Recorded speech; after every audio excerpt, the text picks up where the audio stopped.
Yeah. Hey, yo. All right. All right. That's the directions to McConaughey's house. All right.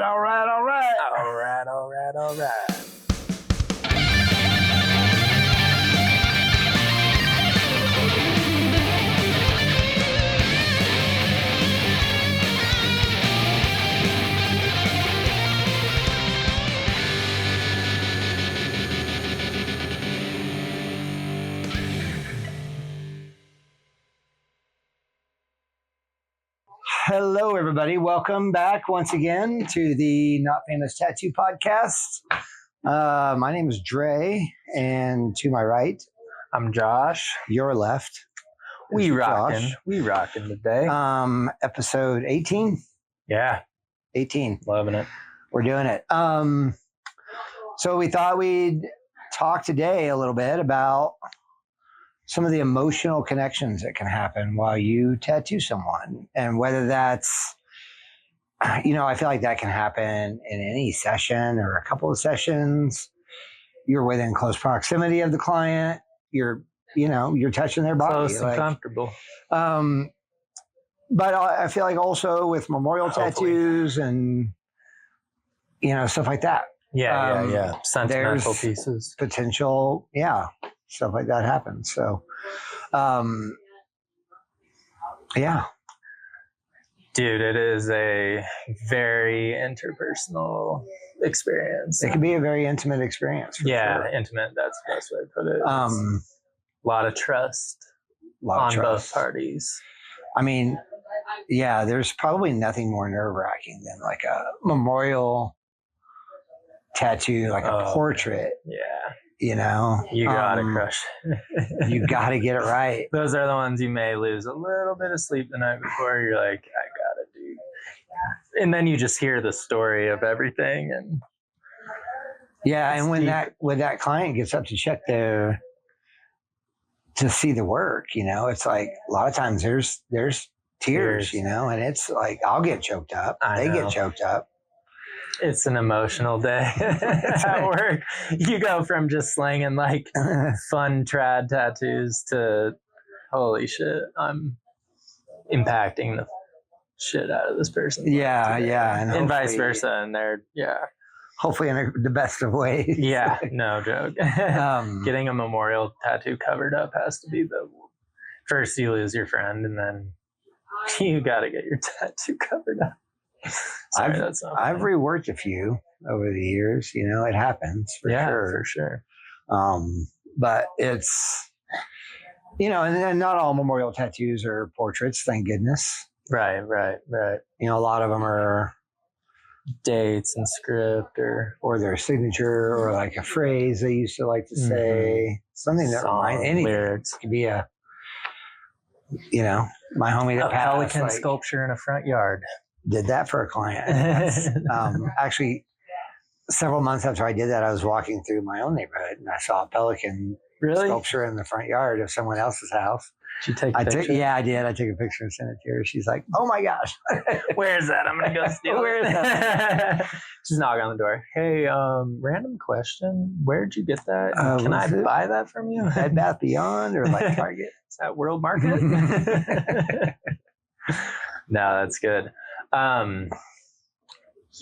I mean, tattooing it started, as more of like a ceremonial, sacred experience, and dating back, 5,000 years ago, whatever. But and it was like done by a shaman, and there's just the connection between the artist and the client or the person sitting getting it. It's always been deep and spiritual. And I think that plays a big role in the artist that you're looking for. I mean, to me, I always tell people like tattooing is very much like a transfer of energy. Like, and that's why certain artists like stay away from, like, I personally don't like tattooing or won't do like hate tattoos because I'm like, I just understand the gravity of this. And I was looking for a word. I can't remember, like the word of putting pretty much energy like we are electrical beings. We're cells, and we're nothing more than a bunch of like chemistry. And when I touch you, you touch me, we transfer our energy. And so like I really don't want to sit with and transfer energy with people that are really hateful people. You know, I just don't need that like darkness in my life. Hurting my core within. Yeah, same. You know, it's because it's impactful either way. Yeah. You know, like we just mentioned a few minutes ago, how like you do a memorial tattoo for someone, they get choked up, you get choked up because you've heard the story. You bring that home with you. And you take that home with you. And then if you are transferring like, yeah, hate symbols and then what goes along with that, then a fair amount of times like that's transferred back to you as well. Yeah, man. And you have that on your heart. You know? And I think in the beginning when you're young and like there's so much coming at you and you're at parties and you're with a lot of people all the time and like everything, your little ecosystem within is just like, it's okay. But as you like gain years and wisdom and get in tune with like yourself and your being and your spirit, hopefully you really start to realize like how certain people really affect your feelings and your mood. Oh, and yeah. Like, I don't like going home at the end of the day. It's just like being a therapist, you know, like you will hear certain stories and experiences that will change the way you look at the world and like, I would rather be surrounding myself with positivity than racism or whatever, you know, like I don't mind doing like some super dark shit if you've gone through a really traumatic experience and you want to talk about that and like work through it. Awesome. I'm here for that. Yeah. And I don't care how sad I get and I leave the tattoo, but when it just comes to like, hate, I'm like, I just don't need that in my life. I'll tattoo a devil on you. I don't give a shit. But right. I'm not doing like Nazi stuff or whatever. 100%. And like, you know, it's like any job, you can have a difficult customer, an angry customer, an upset customer, and you still are going to like, there's still a transfer of energy and you're still going to at least go home and tell your partner about that. Right. And it might be a 5, 10, 15 minute ventilation system or time where you're just like, what the fuck, this guy.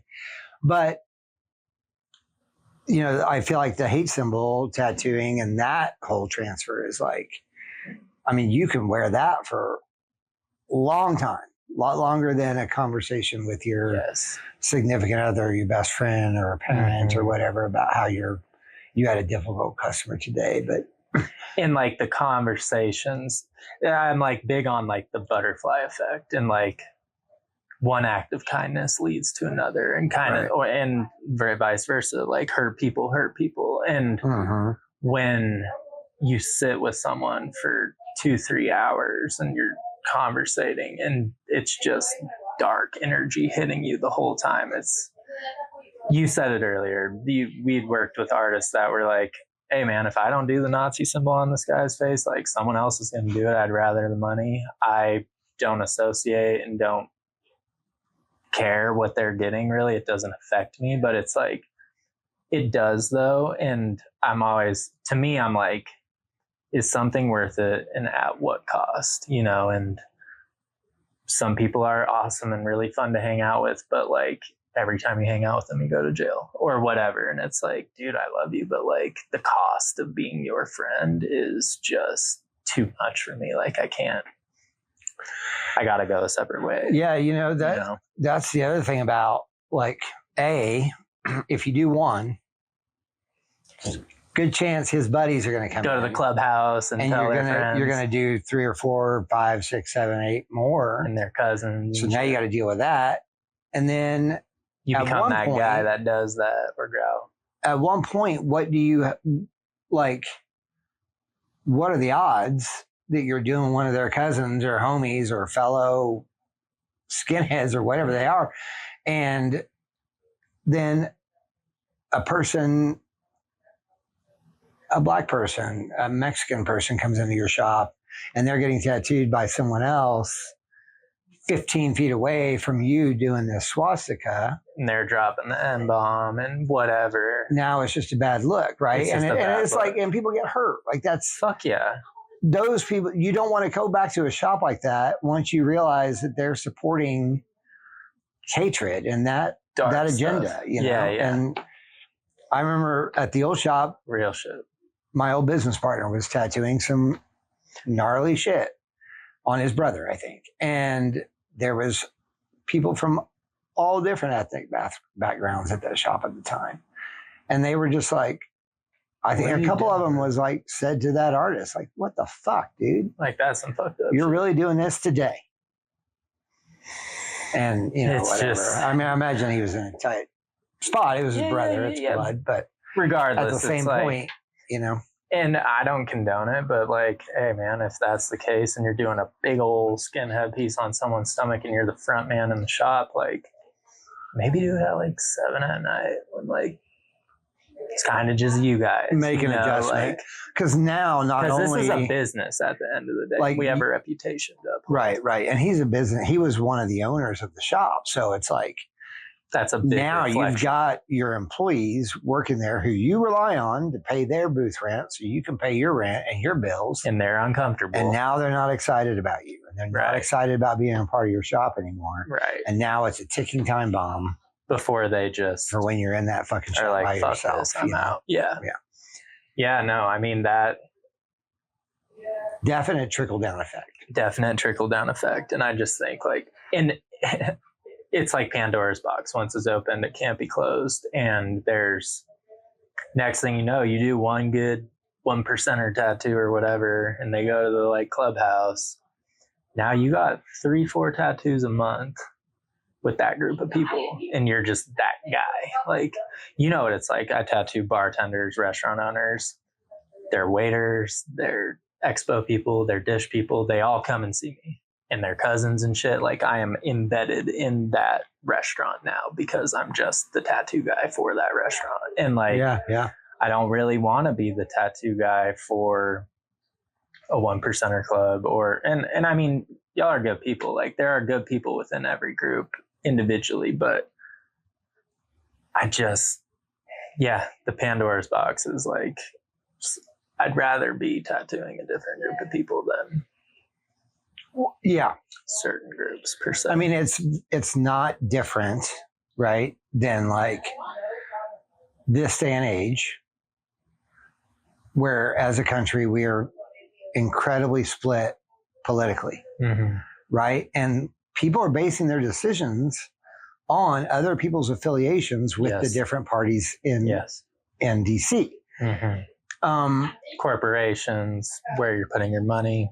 Corporations are getting boycotted or extra support depending on where they lie. Yep. And it's no different than us tattooing a swastika or anything like that, because now you support that group. Other people see that. And if they're really conscious and really like firm on their beliefs there, then you will lose that client. And you'll lose another client. And anyone that you tattoo, because we all know, right? Like a lot of your clients are friends. Right. Because they tell their friends. It's word of mouth. Right? Yeah. So it's word of mouth. So for every client that I have in my chair that I'm tattooing, I probably tattoo at least one of their friends. Yeah. If not a couple. Right. So one goes, they all go. You know? That too. And and the word around town gets around quick. And I would rather be, and honestly, I try to like really work hard to play a middle ground role with as business goes. Like, I don't really want to be on one side or the other when it comes to like politics, let's just say. Just because like I see good in both sides. There's good people on either, whatever. And like, to me, I'm like, this is a deep human experience that we're doing today. Let's connect on a spiritual level rather than, to me, I feel like politics is a very like surface level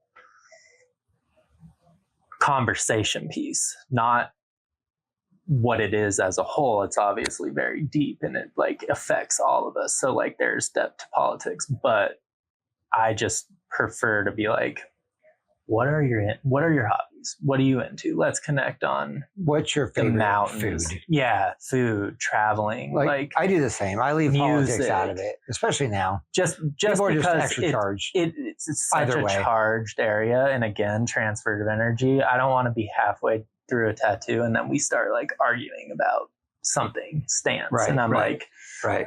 I don't even like to hit hop subjects of like, oh, I like to like shoot, or I grew up like in the mountains, and you know, like to where it's like, oh, you must be X. And I'm like, well, I also went to college in Santa Barbara and grew up in Boulder, so like I got a lot of like mixed. I'm a mixed bag, as they would say. I got mixed emotions thrown at me here. But like, yeah, to that point, like, and I just don't want to go there because I don't want to like. We're here to do tattoos. We're here to do good tattoos and make good connections with people on a spiritual level. And like, to me, we're just a bunch of motherfuckers floating on a rock in space, trying to figure out how to make it to tomorrow. Like, trying to live until we die. That's just, like, that's where we're going to keep this conversation at. Like, have enough money to buy a casket or get fried, like whatever you choose. But like to that point, like as connecting as tattoos can be, they can also be extremely disconnecting. Like from what we just talked about, right? Yeah. Like if you wind up in a political discussion with a client and it's clear you guys aren't aligned that way, that might be the last time you see that client. Maybe 100%, especially if you're strong in your stance and you're very one side, black and white kind of on the topic. But I also look like, just like any body or mind work, whether you're a physical therapist, a massage therapist, a psychiatrist, a therapist, it's a human experience and we're sharing things with each other. But imagine going to like your PT or your massage therapist and like having them like spout their views on you. You're just like, bro, I'm here for a massage. And they like, don't do that. I came for a human connection, but like my knee hurts. Just fix my knee, bro. Like don't. Or imagine going to your like who you voted for or whatever. Like, yeah. Like imagine going to your spending some weird vibes in there. Your head therapist. Like this person's supposed to be helping you out throughout your thoughts and your ideas and your they're rambling navigation about like of the world, and they're just telling you you're wrong. Right? I'm like, bro, like just listen to me. Like, shut the fuck up. I'm paying you to fix this. Listen and offer a little bit of advice as you see fit, but not give me your stance on like. You want to hang out and get dinner later? Sure. Right. But while I'm paying you $100, $150 an hour, let's stay on topic. let's figure out why I'm here. Well, and the next chapter of this conversation has a lot to do with pain and comfort, and people come to get a piece of art on their body, but the trauma they go through to get it, especially large pieces with multiple sessions, they're already really vulnerable laying on that table with the trust they put into you to do a good job and stay focused or whatever. But also like they're in extreme pain. And like, as we all know, when you're in pain, you're irritable. So let's keep this mellow and like, oh, you went to Japan last year? Cool. Like, what's your favorite? Like, kind of keep them distracted, but have them walking through memory lane a little bit on like cool experiences they've had in their life. And then they're just all jazzed up like, oh, there was this cool ramen spot at this dojo or whatever, you know? And like, now I'm bringing them to a different place in their mind to disassociate with the pain that I'm inflicting on them. Because I was telling my client yesterday, he only does 2 hours at a time, which is totally cool. Do your thing. And like, it sucks because you're like, I really want to finish this piece, but hey, we all got limits. Right. And I respect that. And I kind of lost my train of thought. We were doing like the inner thigh and stuff. I was like, sorry, man, I know this spot like kind of sucks. And he's like, yeah, it hurts. And I was like, it's the worst part of the job, dude. Like back when I was 23, I used to think it was funny when people were hurting. And I was very like, action athlete watching people wipe out it on rails. We all laugh and shit. Like, hope you're good, but like, I'm gonna laugh. It's that was funny. It's funny. And we grew up in the Scarred and Jackass era of like people hurting themselves is funny. And so I used to think that shit was funny when people are like, dying, and I'm just like, you know. But now I'm like, man, like I know, and I'm tattooed enough now where I'm like, I know, like this borderline torture sometimes. You can relate to that. Yeah. Fighting your brain to a little more sympathetic. Find a little piece of comfort within. Yeah, dude. Just get through it. And so like anything we can do to take breaks, stretch, walk, change the mind. Do you need a TV show? Do you need to read a book? Do you not want me to talk? Like help them manage that. Yeah, like whatever you need. If you need to breathe and meditate and focus on your breath, I will happily shut up and let you focus. Like a lot of times what I've seen in memorial tattoos is they want to feel that pain. Yeah. Because they feel like it's like, this is helping me relate to my friend that I lost in a horrible car accident, or like if that person passed away not peacefully, naturally, then young, it helps them with that, you know. Yeah. And like, oh, and yeah, man, I mean, I have my past and traumas, and I think we all do.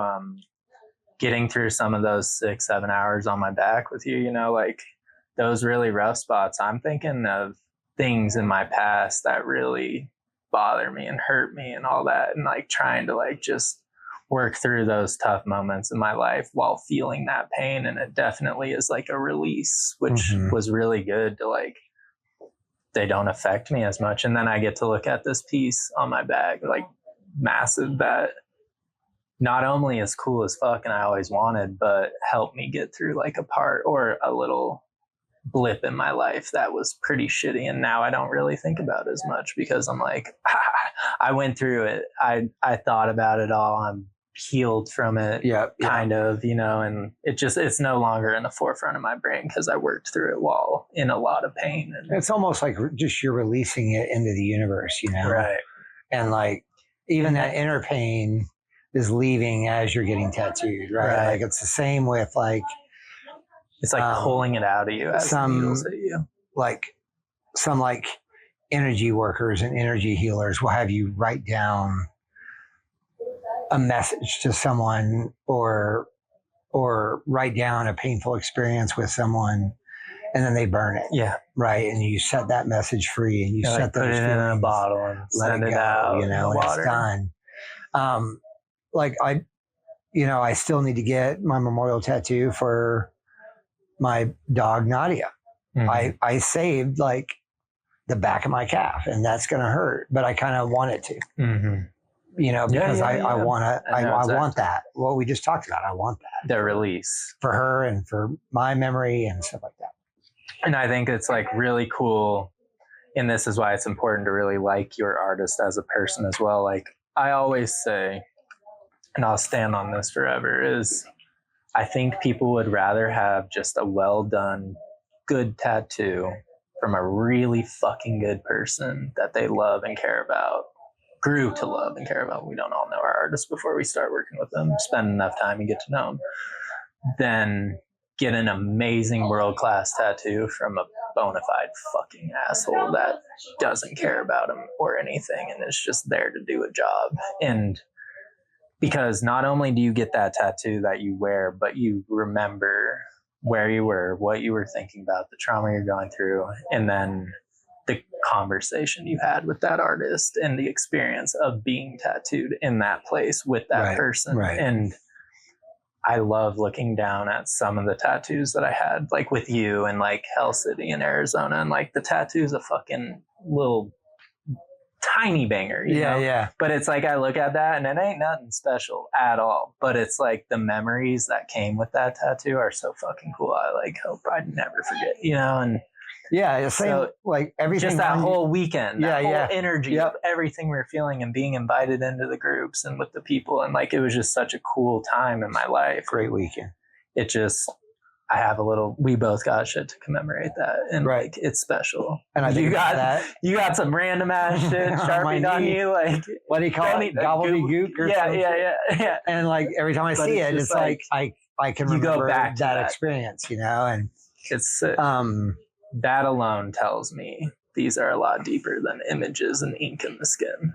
Yeah. Well, and like to your point earlier with like the guy that's a really great artist, but he's a dick or he doesn't want to talk or he's just there to do a job. Like with those artists, a lot of times, like you're after strictly that style of artwork. Right. You like what they do. And you don't really You're more give a about shit the art than the experience. if they're an asshole or if they're the coolest guy you ever met. And because it doesn't matter. That's not what you're after. Right.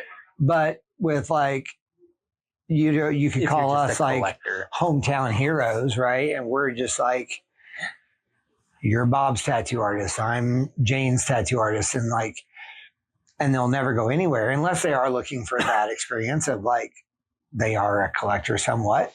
But for their memorial tattoos and for their important, meaningful tattoos, they're going to stay where it feels like home, right? Yeah. And they know they can talk to you and they're going to get some relief that day. And it's so cool like that you say that, because I think food, I always say, is like nourishment for the soul. You can really tell when people put love into their meals. And dude, like, trust me, I like to go to like a Michelin restaurant, and I'm no stranger to it, but it's very soulless sometimes. Like, it's art and it's beautiful. Yeah, and I'm also like, I also call it starve me plates. Like, I'm going to hit In-N-Out on the way home because shit didn't fill me up. And I can tell that they were going for beauty and class and elegance and like, all that's great. But dude, like the way I feel when I leave like Gates or something in Kansas City, and it's like 100-year-old restaurant and it's all family and it's the grandkid running it now. And like, the aunt's bringing me my fucking mac and cheese that they've been slaving over. And like, it's just so homey. And like, I will take that every time over a Michelin restaurant, because it's like, for when I leave full, and that's besides the fact, but like, it just feels good. And like, you just feel safe. And like, you love this place and these people, and it's comforting. It's comfort. I guess that's why they call it comfort food. And yeah, man, like, it's what we're doing is so much deeper than the plate you're eating or the piece on your skin. And I think sometimes, especially with where tattooing has gone as becoming like a trend and like social media, cool thing to do, quick money, run your own schedule, whatever, all the reasons that like young people are really gravitating towards this profession is, it's like kind of for the wrong reason, in my opinion. Like, I got into tattooing because I just love the culture and I love people. And I'm like, what a life to like sit with some dope fucking people every day, have great conversations, be around other fucking cool ass artists who also have crazy life experiences, and just like, it's a job and it's work, but like, it's really fuel for my soul.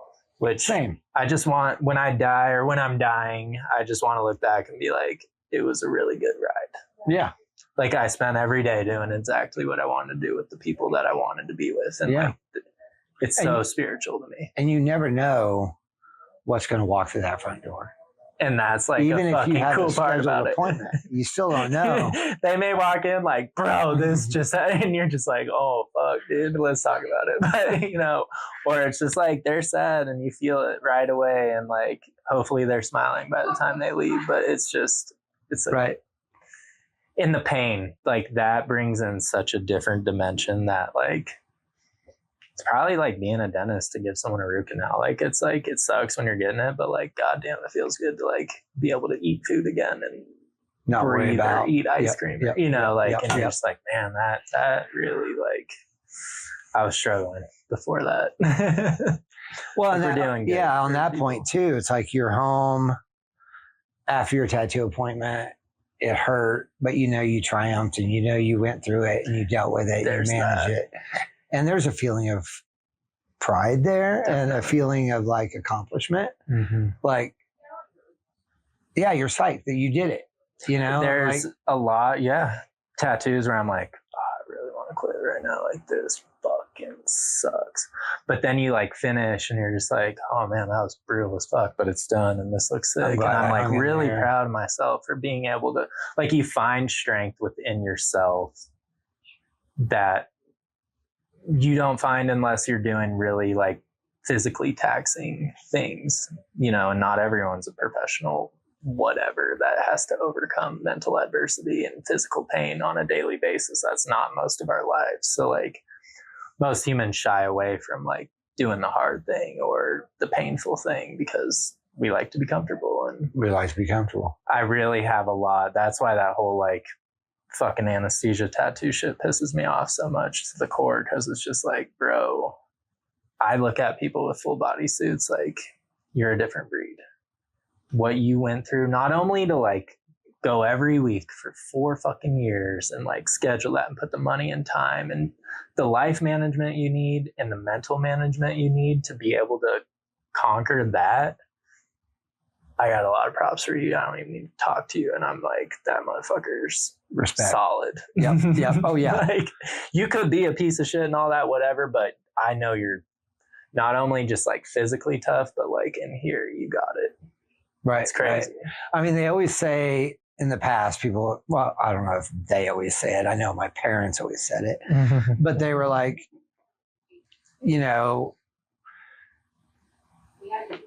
finish your college degree. Even though what you majored in may not be what you work in, they were like, employers like to see that certificate that you started a project and you followed through to the very end. And you committed to that and you did it, right? And you went through all that it took, the triumphs and the tribulations to get that piece of paper. Yeah. And it's the same with somebody like that, that's got like a full traditional, like Japanese style bodysuit. It's commitment. It's like college of getting tattooed. Like it's like they did that. You stick to what you say you're going to do. You said you're going to do it and you finished it. And it came at a lot of sacrifice. Like, I think that a cool thing we can tie into this is that documentary you had me watch, Surrender, by Gogwe. Yeah. Because I was so scared to get my back done. I was just like, I knew that first session was going to be at least 7 hours to get the whole stencil in. And I'm like, I've sat like that, but it's been on like the arm or the leg. Right. And those are manageable areas. I've had done my ribs and stomach, parts of stomach before, and I was like, if the back's anything like that, this is going to be a really rough day. Yeah. And at that point, I'm no longer doing Xanax or drugs or anything. So like, came in pretty much sober, had a tall boy with me of like Miller Lite, but that ain't gonna do shit for a 7-hour fucking back tattoo. Just my burrito and a beer. But don't drink before your sessions. But it's just watching that documentary and how he had to bail out on the first day, and he almost like had a fucking seizure in the shop because like the pain and the stress and shock was hitting him. Yeah, didn't he pass out? And he went, because Gogwe or Shige was like, come back when you can sit, and cut the appointment. And then he went back to his hotel and he's like, I was crying in my room, and I was like, how am I gonna fucking get through tomorrow? Like, this was only the tip of the iceberg and it's about to get way worse. And he was like, he's doing it for free for me, and I spent the time and the money to get out here. Like, I'm fucking up right now, basically, and I don't think I can do this. And then he struggled through the next 2 days and flew back to the States, and then had found the strength within through meditation and wisdom and therapy and all these things. And he was like, the next like 10 sessions, back-to-back days, 8 hours were a breeze, because like he found that place within that he could go to while going through the pain. And I think you're really connecting with the roots of who you are as a person, and with the trust of that artist that you're in good hands and they're going to give you a good product and walk with you through this. Yeah. Because it hurts too. Us for a 7-8 hours, 5 hours or more, physically and mentally taxing our bodies on the artist as well. And we get irritable, we get hungry, we get tired, hand cramps, back hurts. That stupid fucking muscle in the back of your neck and shoulder blade starts to fire. do weird ass shit where you can't turn. Yeah. You're like just trying to find that angle to like you just been in a car not accident. fucking You're in like a lose your shit. It's good to have the moving chair because I can't move my neck sometimes. I wonder if that's why they invented moving chairs. Right? They're just like, you work so hard. You got to be able to move. But what's that, boss? Another thing he brought up in that video was he was like,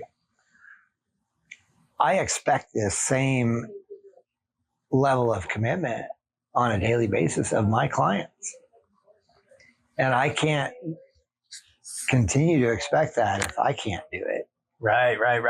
You know, because similar, I think they both at the time had basically a 10-hour minimum. Mm-hmm. And so, there's that, right? Like, I do think it's always important for tattooers to have under their own belt, like I think it's on important. the other end of the needle, to have those 6-hour sessions, 7-hour sessions, 8-hour sessions, or whatever, where you can fully relate to that person that you're tattooing. And it's like artists with no tattoos will always say, well, not always and not all of them, but the ones I've heard talk about that who are really good artists, they're like, I know it hurts. I've watched people cry and wince and be in pain, and I know it hurts. But I'm like, that's like saying you know what it's like to run 100 suicides and you've never done it. Like, yeah, you're tired, your legs hurt, your shin splints, all the things, whatever. You feel like you're gonna fucking die. Your lungs are popping out of your chest. Until you've actually experienced that, you really don't know much about it. You can be like, dude, I know it hurts to get bit by a shark. The fuck do you know about getting your leg bit off by a fucking shark and looking down at a bunch of fucking hamburger meat and no leg? Like, right. What the fuck are you saying, dude? Yeah, like, it's nothing. like, I just like, you can assume it hurts by watching it. Of course, getting your hand smashed by a sledgehammer hurts, but have you done it? Yeah. Like, do you know what comes after that and how long it takes? Well, and even on heal and all that, even on a different level, right? Like, yeah, people can say all kinds of things that are like, I know that's uncomfortable. I know this is hard for you today to say this, or this is going to be tough for you to recount these memories, but I need you to. You don't know. You know it's tough, but you don't know to what level, right? That you're asking that person. And it almost discounts what they're going through. Like, for women, when they talk about like hard pregnancies or long 2-day births and things, I'm like, man, I can only imagine. That's all I have to say about it. I'm not going to be like, oh man, I bet I understand. Like, no, fuck that. I don't understand what that was like for you. I can hear what you're saying, and I've seen some fucked up shit, and I can only imagine. That's literally, but to pretend and that's a good like response. I feel you or whatever, and I understand. Like, no, dude, like, go through it, and then we can have the I feel you, I understand conversation. Yeah. Been there conversation. Like, I had kidney stones, but I ain't trying to fucking relate that to like pushing a child out of me or carrying it for 9 months or all the. Have you seen that things. little contraption that they can? Mimic, like, period pains. Yeah. And I'm like, even then, I'm like, I don't even want to like do the pretend thing because I feel like it's still not even what it is. It's not going to be an exact simulator for sure, but then like, I'm sure it's close because dudes put it on and they fucking shit themselves. Yeah. And women put it on and they're like, it ain't bad, bro. They're like, this tracks. I felt I wish down there. This was easier, as easy as it actually is. And a lot of guys are like, if it's a scale of 1 to 10 on how high you can crank it, most dudes are like 2 or 3. They're like themselves at 3, tapping out. Yeah, and the girl can just hold it on 10 and be like, I mean, yeah, it's like this for fucking 4 days. I'm like, oh my god, dude.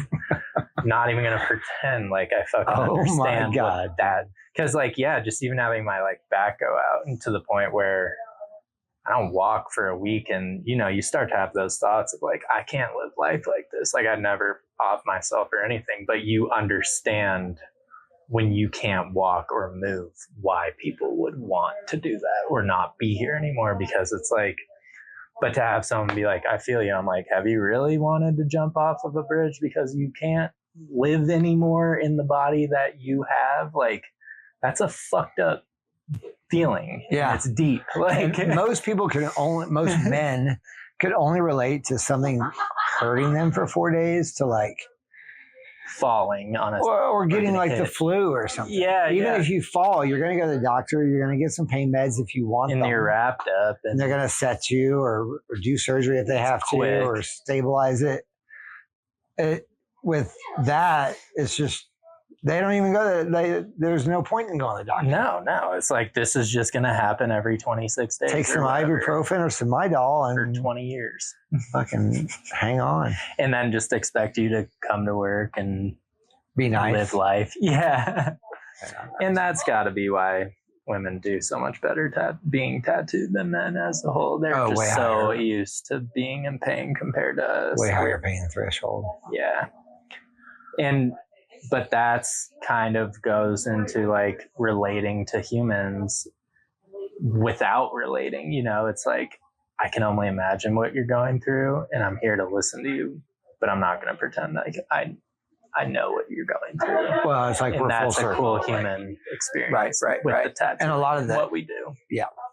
And you really, you're not getting that same level of compassion, I don't think, with someone that a tattoo artist doesn't have any tattoos. And that's, or they have like 3 of them. That's where I'm just like, bro. And it's always the same, you know. You got people with the Pinterest like little script on their collarbone. They're like, tattoos don't hurt, and I'm just like, cool. Shut the fuck up. Yeah, I see a lot of memes about that recently, where it's like, like, do you got your tat? It's like a chick that's got like 80% of her body tattooed, you know, some tattoo pinup model, and she's like, you know, don't tell me about your, like, tattoos don't hurt after your, and they're just showing their like black elbow. right. After your, like the bottom of the foot. After your 15-minute session where you got tattoos don't even start to courage tattooed on your wrist or whatever. Yeah. I mean, I commented on one of those posts one day and it got like 40,000 likes. The dude like reposted my comment on the story and had like a discussion or a poll because I wrote like, if you haven't sat for at least 3.5 hours, you have no right to talk about tattoo pain.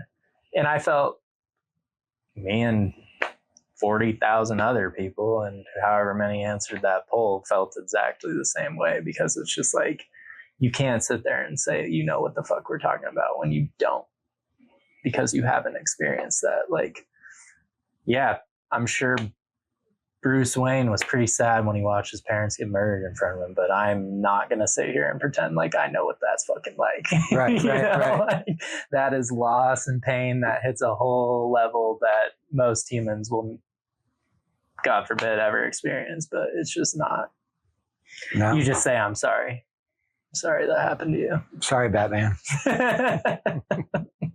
Don't hurt me. Sorry, you mass marauder. But like, at least you got $1 billion, bro. At least you got, so you're set financially. Can I get $1? Ride in the Batmobile. You can talk about it. Batman. I love Batman. Batman's awesome. But yeah, dude. Yeah, do you have any moments in your career that you thought like, wow, this is really cool and I'm in the right place and I'm doing like fighting the good fight kind of deal? Yeah, I've had like probably the first portrait I did was a memorial portrait tattoo, color portrait on the guy's rib cage. So fucking painful. There's a lot of things there, right? And then to escalate the excitement of my experience, he had 5 or 6 like pretty grainy old photographs Oh, was it with his daughter? Yep. Yeah, I Yeah. remember that. His And damn, those references were rough. daughter was 20-ish, young, Yeah. super young. And, you know, he did his research. He hit me up, told me I was a potential for the running, for doing this tattoo for him. But he looked around for probably 6 months. Wow. And he would check back in with me every month or so. Hey, I'm exploring this artist and this artist. You know, you're still like an option, but I just want to really fully explore what's available to me. And I encourage that. I was like, dude, respect, like, find the one. Like, if I ain't it, deal. I really am hoping and praying for you that you find the right artist, you know, because this is I can't even imagine how important this tattoo is. And 6 months later, he came back to me and he was like, "You're the guy." I stenciled that thing probably 3 times before I even started tattooing. I remember it was one of the first stencils I used the realism printer for originally. That was the original stencil for it. And I put it on there and everything. And you know how those things are fucking on there when they're on there. Yeah, they're fucking hard. And I was nervous about going in because this is like, up until that time, all the portrait work I'd done was famous people. And you can get by with a little slop there if you're tattooing a portrait of Catwoman or Dolly Parton or Johnny Cash. Like, everyone's still going to know who it is. Everyone has seen their images hundreds of times. And anywhere where you make a slight hiccup or mess up, I don't want to say mess up. The brain corrects it. The brain corrects it. And so the pressure is much lower on doing a famous person portrait versus this guy's 20-year-old daughter who is not famous. Right. And I actually wiped the realism stencil off because I was like, you know what? I've done 100 portraits at this point, and I've always done it this way by just tracing off of a printout from the copier, from a photograph, put that over my stencil paper, get the nostrils, get the sides, eyebrows, eyes, mouth, shape of the face, and the rest of it, just knock it in with experience and just being an artist, right? Right. And so I defaulted to that. I remember you actually wiping, and then you're like, I gotta do my thing the way I do because we had just gotten that printer. And it was brand badass and it seemed like a hack. Yeah, and not a hack in a bad way, but a good hack to make life easier. That was and that was my default. That's why I went back, because I was like, this is too important. I know I can do it the way I've done it. I'm not fucking around today. I don't want to I can't. I even for that guy, I didn't want to take a chance on maybe this will work out better, or maybe it won't though, and it's not worth it. No. And I would say, because that was 2 sessions, and I mean both times were just highly emotional days at the shop. You were there. I remember. You weren't even tattooing the guy, and it was like, hearing I took breaks to walk to the back, and I'm just like, bro, it was rough out there, heavy, and heavy. For as rough as we're saying it is, words don't describe. Less than 0 for what that guy actually had to deal with. 100%. Absolutely nothing compared to the emotional roller coaster he has been on, and who knows, might still be. Right. And I would say that's probably my most impactful session piece that I've done on that level with connecting and stuff like that. And, you know, and I feel more connected to that guy than ever before. He's not really come in for any more tattoos, but he's all over my social media, and I get texts from him every now and again. And, yeah. Deep stuff, Yeah. the connection. What about you?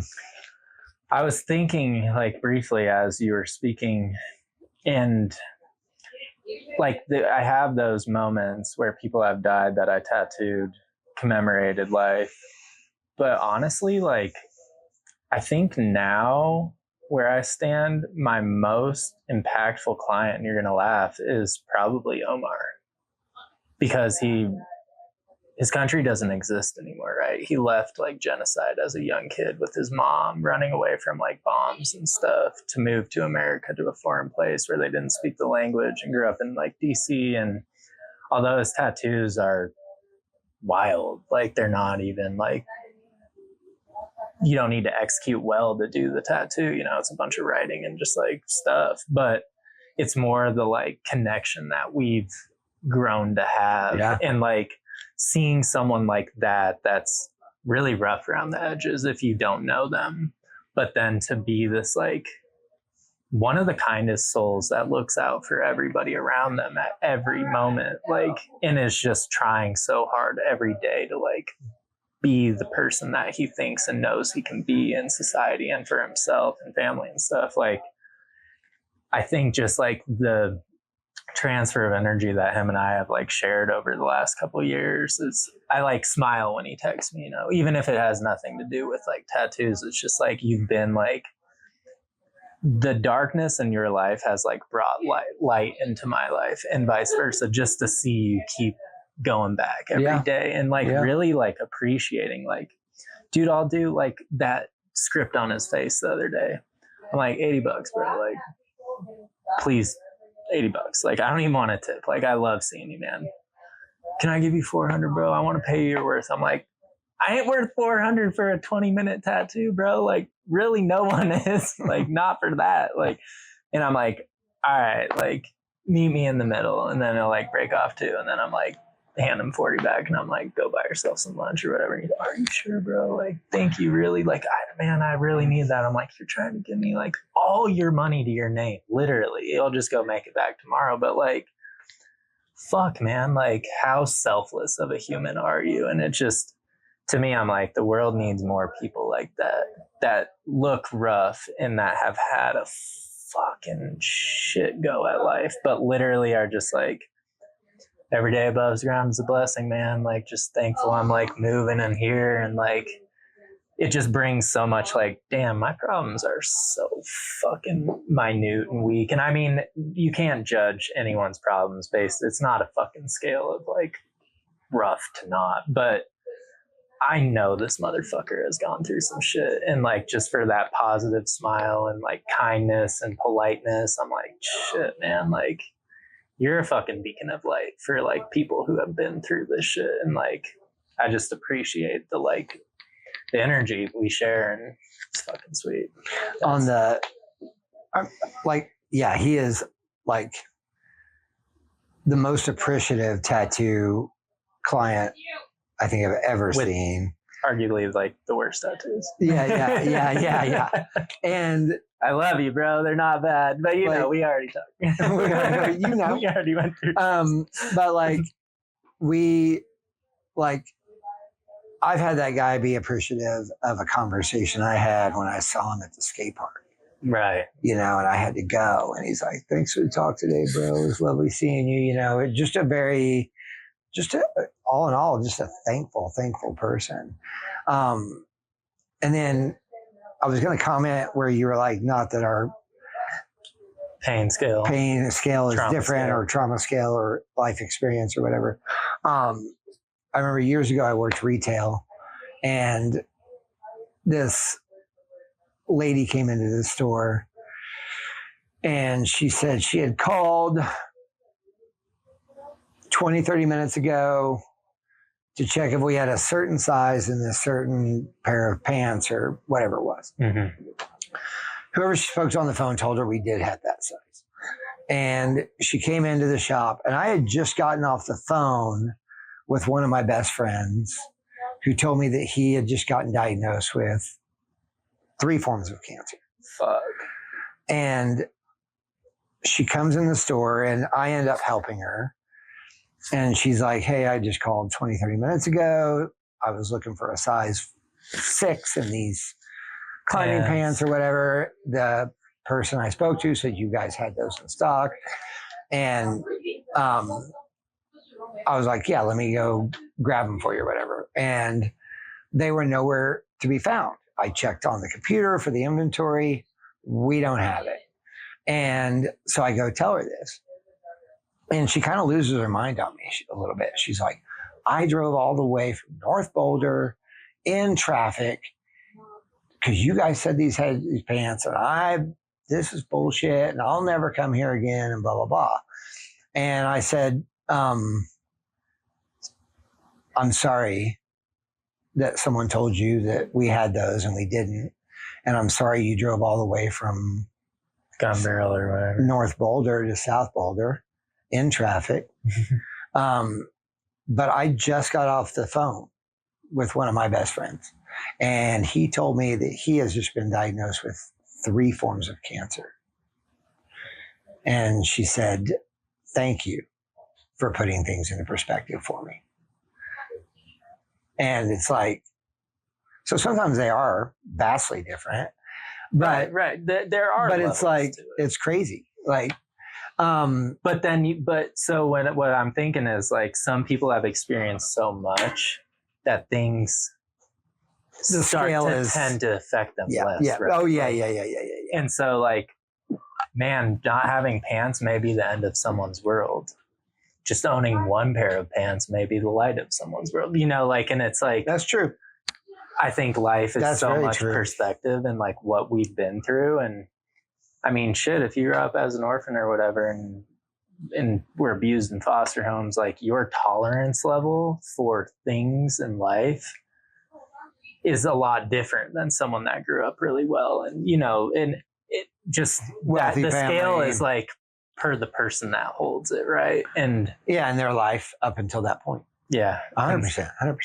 You're right. It's just super interesting. Like we've been talking about that in therapy. I'm like, life is like, I always said when I was young, if I wanted to be a rapper or whatever, I was like, my first album was going to be called Perception, because like everyone has such a different life experience, and like their perspective on certain things is just like varies to what you've experienced. And like, it's such a broad scale that I think sometimes we need to be put in check a little bit. Like, hey 100%. Man, like I feel you right now, but like, yo, there's some serious shit happening in this world right now. We're like pretty blessed to like be where we're at. Like if our power's off and the internet's off, I can't do my tattoo today. I'm fucking pissed, blah, blah. It's like you go outside and you see some fool like going through the dumpster with one arm and you're like, all right, I need to like we'll chill the fuck out real quick. Yeah, like go buy a generator. It could be so much worse. It can always be worse. Sometimes it can't be worse. I mean, there are levels where it's like, fuck, man,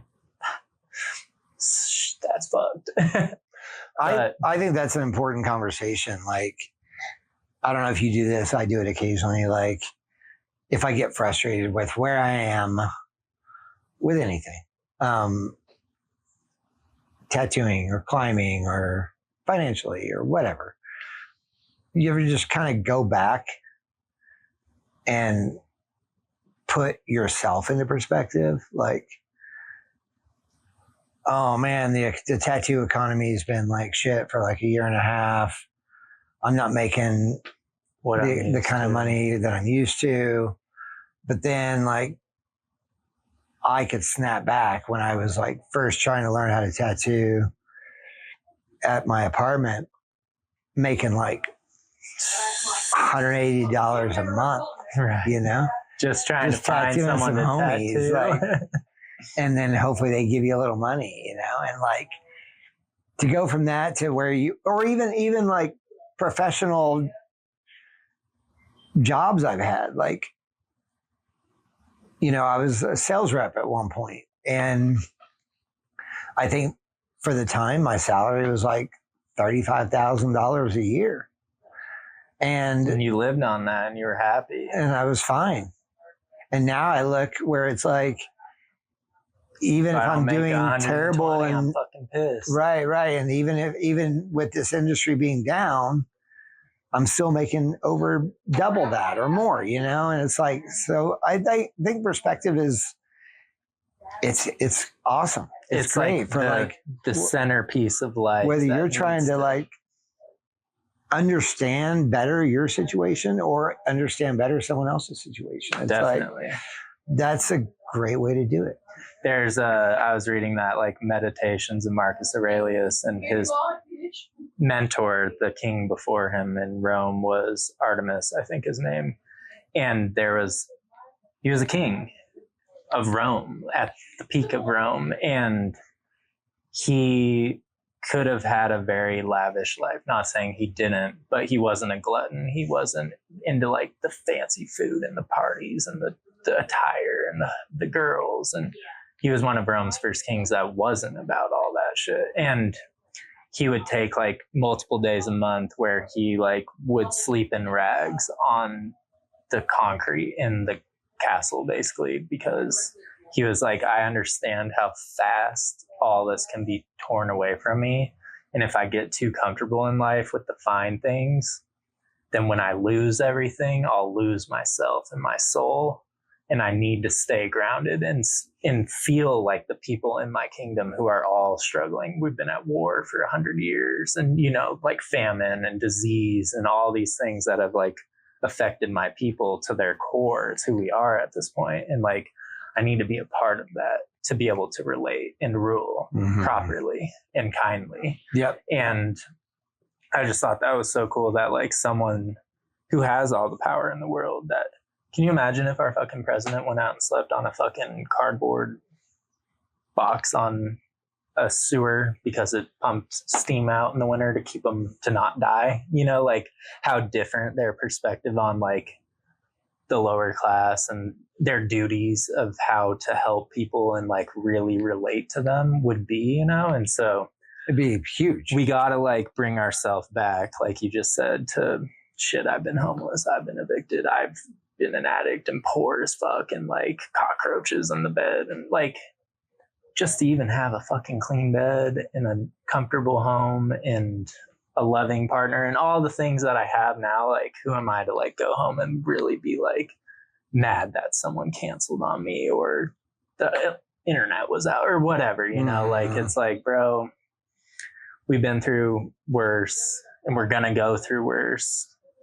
Just be like thankful for the moment. And going back to like the connection during tattooing, like I think every moment is an opportunity to really like be vulnerable and share your life experience with each other and like grow together, heal together. And if your artist isn't doing that for you, I'm not saying go see someone else, but like we do have an obligation to like be a modern day spiritual healer, if you will, you know? Well, we're like starting to lose that with social media and trends and likes and popularity. And it's not about that, bro. It's about souls connecting. Right. Like, I mean, I know myself, you're probably the same. Most of us are. You know, you have a return client, they come back in and you haven't seen them in 6 months or whatever. And like throughout that session, you're catching up from the time past trauma or issues that they revealed at the last session. You know, like, hey, dude, I know it was like pretty bumpy with you and your wife 6 months ago. You guys, like, how's she? You guys bring it together? You guys doing good or what? And, you know, and they're like, yeah, dude, we like went to counseling or whatever, or not. But you always want to catch up because like we're a lot like barbers, hairstylists, even massage therapists, where a lot of times we do play that therapist role a little bit. Because we do have a fair amount of clients and we talk to our clients about our shit too. Yeah. It's I'm never trying to trauma dump on anybody, but yeah, we get deep and like I have clients healing. Yeah. Hit me up when they're like, dude, how's things with you and your girl? Or how's whatever? How you doing? I How's saw your goals with climbing? your dog passed away a couple of days ago. Like, how's that? Are you okay? Did you eat? Like, yeah. I'm actually reading. It goes both ways. Yeah. It definitely does. And you brought this to my attention. Like, I'm reading a book that's about like a prostitute in like the 1800s.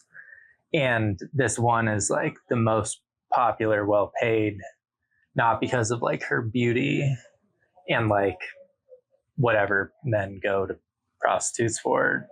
She was someone that they used to put like ads in the newspaper, like madams would for their house, and like they advertise their women. And one of them was advertised as like someone who always remembers your name and what you're going through and past conversations, and that's willing to sit and talk. Most of her clients just pay her to chill and talk and lay on her and feel comfort or whatever. And sometimes that aspect of a service job is more important. Like when someone just goes like, how's that job, bro? Like you were going to school to become a nurse or whatever, and like just watching people be like, damn, this person like remembers me, remembers what we talked about, cares about me enough to remember. Yeah, that goes a long way.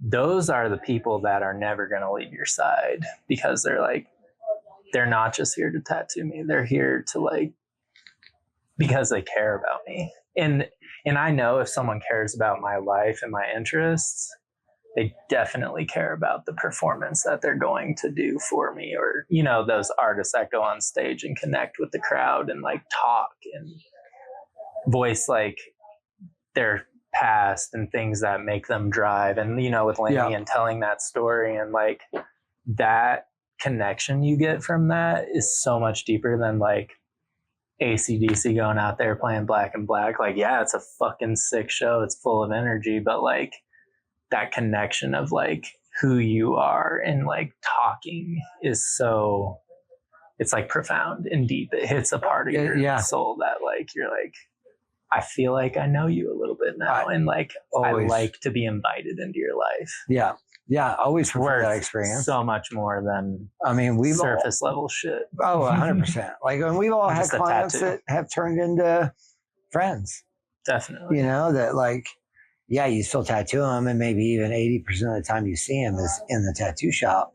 But there's that 20% where you meet them at a skate park, or you go grab lunch before your tattoo session, or quick FaceTime on Thanksgiving to say like, what up? I appreciate you. I'm thankful for you. Or they, like even a text like on Christmas or anything like that. Like, they bring you a little gift. I know you love whiskey. I found this bottle. Or dude, I had a client bring me sparkling water because they knew I loved sparkling water and I'm a fiend for it. And they're like, I found this, like, it's like from a cave in Arizona, and I know your family lives in Arizona and you love sparkling. I'm like, fuck, man. Like, that's a $4 bottle of water, but like that shit hits, thoughtful dude. As like, shit. Yeah. Like for real, like that means, and just that connection you make with people. Like, if anything, I was talking to my client yesterday, I was like, if I can save one life on earth while I'm here, I think that's a life well lived. Like, we have the opportunity to really connect with people and like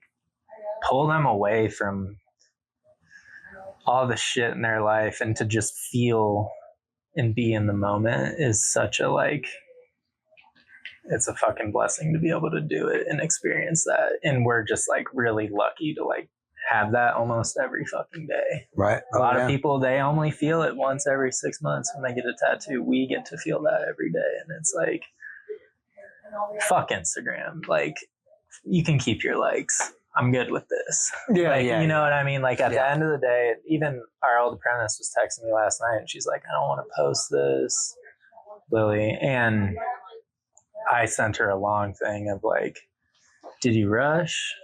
Did you try hard? Is the client happy? Yes, yes, yes. Cool. Like, this isn't a popularity contest. People look at your post for 10 to 15 seconds, maybe, like, and then they see 10 other tattoos. Like, it's not that deep. At the end of the day, a client that likes you, likes the work you give them, and wears it proudly, that pays the bills, and they come back. And you get to keep doing that. Well, At the end of the day, that's all I want out of this. at the end of the day, there's only one person that has to love every tattoo you do. Oh, for real. And I was like, and we all have One off person. days. Some people can't sit still. Some people's skin's really fucked up. If you're judging me based off an Instagram picture you see and you're like, oh, that guy sucks at tattooing or whatever, eat a bag, bro. Like, you have no idea. I could have had a fucked up back that day. My dog died, whatever. It was just not my day. Like, judging someone off of a photo of a tattoo on the internet on a 4-inch screen, I ain't going for that. No. So post your shit, be proud of your work, try fucking hard, don't rush. And if your client's happy, bro, and you did a good job, fuck what No other trolls opinion on the internet. No other opinion. Doesn't fucking matter. Doesn't matter. Nothing. And don't talk shit on people's tattoos on the internet because the client will fucking see it and then they're going to feel bad about their tattoo. And I'm not here to make people feel bad about their bodies. 100%. It's fucked up to talk about other people's bodies like that. Yeah. And like Omar, like tattoos are not, on the scale of execution and beautiful work. They don't look like that. But the story behind it is what matters, and the ink's in the skin properly. And he loves it more than some people love a back piece from Gogwe. That's just a beautiful piece of art that they wear. Yeah. Whatever. Like, it's what he wants, and he's happy. And he's happy, got it. Which brings you back. We had a good... Yeah, you had a good experience. That's all that fucking matters. That's really all that matters. Like, as long as I can keep doing this and have the money to live a comfortable life, I don't care about anything else. Totally down. Just if you said, Josh, you'll be booked 5 days a week for 6 hours for the next 20 years, but you delete your Instagram today, I'd be like, shit. Oh yeah. Take my phone. 100%. I'll ditch social media altogether. I really don't care for the followers or any of that. I care about like happy fucking clients and repeat customers that like what we do. I mean, the only reason kind of have to do it most to get of us clients do it is is why to keep clients portfolio. coming in the door. And I do envy those like Philip Lou's where it's just like everyone in the world that knows and loves tats knows that guy, and he doesn't have to post ever. They just email the motherfucker and he just does the work. And he's still in a cabin in Switzerland. I can't see it till like 2027, but right. And it's like idea, cool. It's that's goals for sure. To be, there's this one artist that I just recently found. She's up in Montana on like a ranch in a big cabin, and they go out, they stay at her house. It's kind of like a Gogwe thing where it's like almost a bed and breakfast and the whole, and I don't even think she really has like TVs or like internet really. Maybe she has like a hotspot for her like tablet to get references, but it's like off the grid. And they're just like riding horses day one and connecting with the earth and chilling together. And then it's like 2-3 days of like a back piece. And you're just in this like living room in a cabin with a wood fire stove. Like, I'm like, that's pretty dope experience. It's like Yellowstone, but like a tattoo shop in the middle of the fucking just vast wilderness. And I'm like, that's pretty fucking cool, bro. Like, especially if you had like 2 or 3 homies that like lived on the property and that was like your shop. Just a cabin in the wilderness. And again, just the experience, like you're never, I don't give a fuck if you get Alzheimer's, like you're probably still going to remember bits and pieces of that experience. Oh, for sure. It's deep. For sure. That's awesome. Yeah. I was like, and she's cool as fuck. I was like, she's like a cowgirl. And inspiring. Just cool. Yeah. People taking it to that like spiritual level of like, say that so many times, but it's like this, it's what it is, man. Like it's honestly being a tattoo artist and living and feeling all the feelings we feel with these people, like brings me closer to a higher power at the end of the day. We really appreciate you guys. And I think we're going to try to focus on more guests on the show moving forward. Yeah. We got a couple potentials lined up. Just looking forward to this year and new year. The future. New year, new In the podcast. present. Yes, sir. All right. Thank you guys. Love y'all.